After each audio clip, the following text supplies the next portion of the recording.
Fala pessoal, bom dia, Êxodo capítulo 17, hoje 16 versículos apenas, duas situações diferentes, né? Do versículo 1 até o 7 é uma coisa, do 8 até o 16 é uma outra coisa, mas por que Moisés escreveu tudo junto? Porque ocorreu basicamente na mesma região. Ali no versículo 1 diz assim, ó, segundo o mandamento do Senhor, eles acamparam em Refidim. Então tudo que ocorreu nesse capítulo foi basicamente ali no mesmo local. Então a gente vai focar em dois pontos, tá? O primeiro ponto não é novidade, é de novo a reclamação, a murmuração e agora uma palavra nova, contenda, tá? Versículo 2, então contendeu o povo com Moisés. Então agora o povo começou a ficar mais irritado ainda, né? A chegar um ponto que Moisés ele diz ali no versículo 4, né? O que eu vou fazer com esse povo? Daqui a pouco eles vão me apedrejar. Ou seja, né? Para ele ter falado isso, realmente o povo já estava ficando muito irritado com a situação. Por quê? Porque estava faltando água ali na região que eles estavam.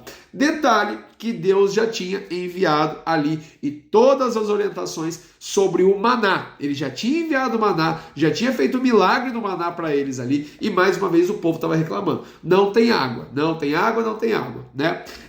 Isso prova mais uma vez, pessoal, que Deus ele faz os seus milagres, ele age, ele nos abençoa, ele faz tanta coisa, mas infelizmente pelo nosso lado pecador, às vezes a gente acaba reclamando, a gente acaba murmurando. Isso mais uma vez é um ensinamento para mim e para você. Para de reclamar com a presença de Deus ao seu favor. Se você é filho de Deus, se você é cristão verdadeiro, verdadeiro adorador, porque lá na frente Jesus fala, né, que o Pai está buscando os verdadeiros adoradores. Se você está se encaixando nessa descrição, você tem que parar de reclamar. Eu preciso parar de reclamar, você precisa parar de reclamar. Então a gente precisa entender, Deus está à frente da nossa vida, do nosso trabalho, da nossa família, dos nossos problemas, de tudo. Ele está à frente de tudo. Ele tem um plano, ele tem um propósito. Tudo que ele faz é bom, é perfeito. Só que no caminho tem muita coisa que a gente tem que enfrentar. E não é do nosso jeito. Porque a gente quer que tudo seja perfeito, maravilhoso, lindo, rápido. A gente quer da melhor forma possível. Mas não é assim que funciona. Deus age no tempo dele, da maneira dele. E a gente precisa entender isso. E apenas crer, apenas confiar. Se o povo tivesse entendido isso, ia ser mais fácil. Já estariam na terra prometida, né? Estariam ali livres, libertos, na boa, tranquilos. Mas não. Começaram a murmurar, começaram a reclamar,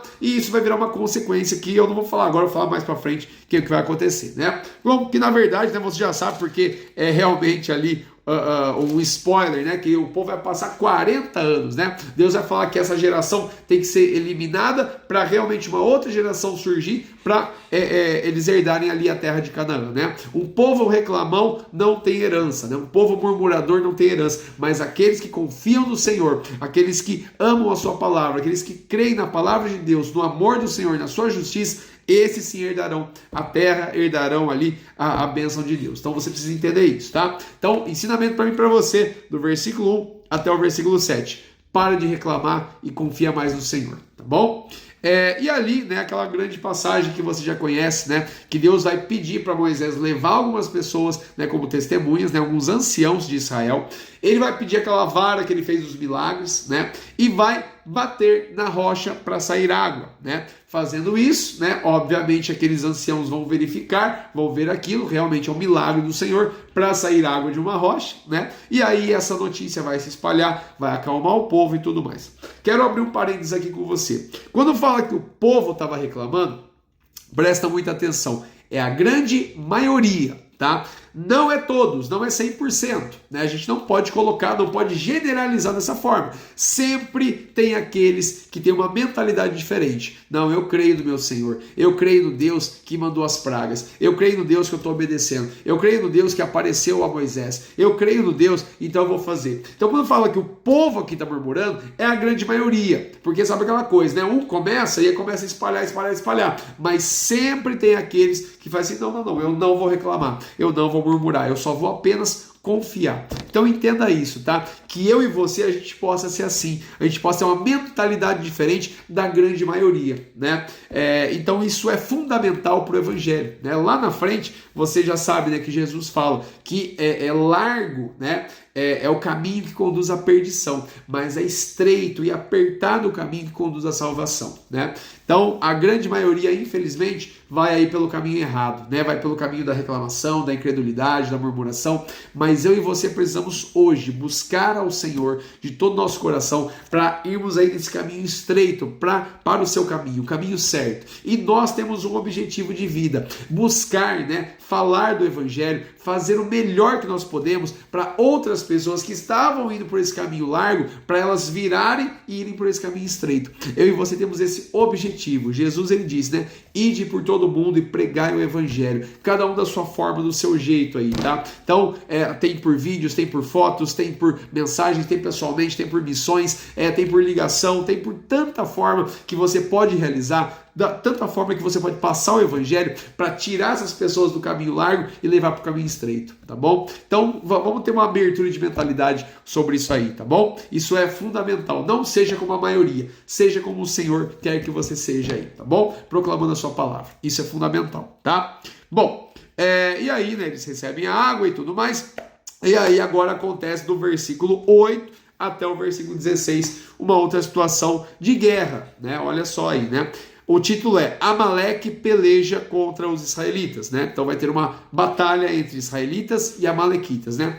Quem são os amalequitas? Os amalequitas, provavelmente, né? Eles são ali os descendentes de Esaú, né? Lembra lá de Jacó e Esaú, né? Que um foi para um lado, outro foi para o outro, né? Então teve toda aquela situação e realmente aconteceu aqui, né? Que eles chegaram, né? Esse povo amalequita, né? Viu ali Israel se movimentando, muitas pessoas, cheio ali, né, de utensílios, vasos de prata, vasos de ouro que eles tinham recebido dos egípcios, não tinham armamento, né, não tinham nada para se proteger. Os amalequitas falaram, é agora que a gente vai por detrás deles e vamos ali pegar essas coisas e vamos batalhar com eles.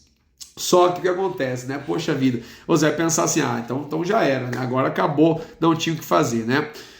Só que aí é interessante isso, que Josué aparece pela primeira vez aqui, o nome de Ur também aparece aqui pela primeira vez, nem são apresentados. Ali no versículo 9 já fala assim, pelo que disse Moisés a Josué, escolhe homens e sai a peleja contra Amaleque, né? Amanhã eu vou estar no cume do outeiro e a vara de Deus estará na minha mão e obviamente Moisés vai interceder pelo povo. Lembra que Moisés já era idoso, né? Já tinha mais de 80 anos de idade aí, e realmente, né, não tinha como entrar nessa batalha, né, com espadas e com tudo mais a parte física, né? Mas Moisés, como um intercessor ali do povo, né, para o Senhor, ele vai lá e começa a interceder, né?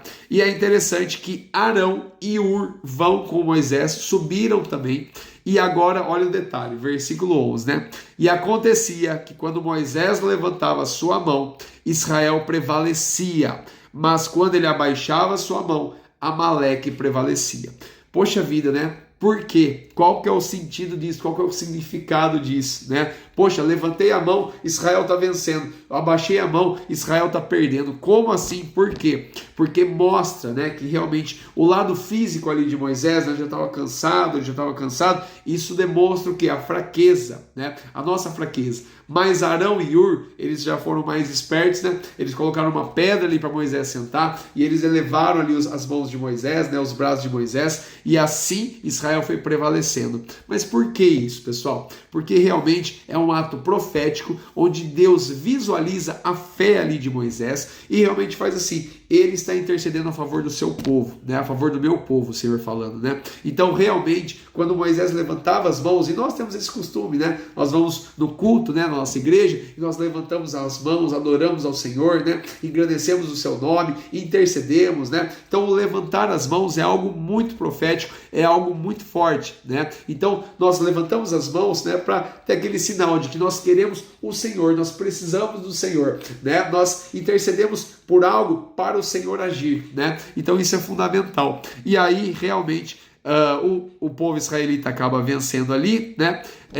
E é interessante um outro detalhe. Versículo 14, então disse o Senhor a Moisés, escreve isso para a memória num livro e relato aos ouvidos de Josué, que eu totalmente hei de riscar a memória de Amaleque de debaixo dos céus. Moisés edificou um altar e chamou o seu nome, o Senhor é a minha bandeira. Então presta muita atenção, a nossa confiança no Senhor, a palavra de Deus é fiel e verdadeira. Escreve no livro, olha só aí, né, coincidência, né? Olha o livro aqui, pessoal, sendo passado de geração em geração, palavra fiel, verdadeira, única, justa. Creia nessa palavra e você vai herdar a vida eterna no nome de Jesus, tá bom? Valorize a sua Bíblia, creia, medite e Deus vai te abençoar com certeza, tá bom? Esses são os aprendizados, hein? Nos vemos no capítulo 18. Um grande abraço, Deus abençoe.